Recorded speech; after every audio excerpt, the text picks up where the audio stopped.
Teaching to Transgress, Education as a Practice of Freedom is a book that Bell Hooks, pen name of Gloria Watkins, wrote in 1994. In this book, she advocates that education is not neutral. It's a book situated in US reality of a Black woman who grew up in segregation in the South of the United States. But it's very important because I think her writings and her opinions and her way to see education still apply nowadays, not only in the US, but in the rest of the world. I really recommend this book because it has education for consciousness. It talks about eros, the power of eros in a classroom. It talks about the power of class, gender, and race.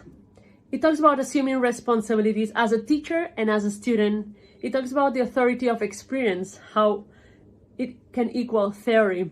It talks about the embodiment of the teacher in the classroom, how important it is that we are there not only intellectually, but also ourselves as a person. It talks about subjectivity. It takes into account confessional narratives as communal commitment to learning. She also talks about the democratization of voice.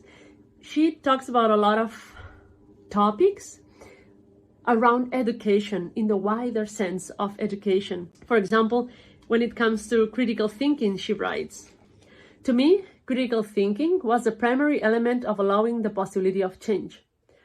Without the capacity to think critically about ourselves and our lives, none of us would be able to move forward, to change, to grow."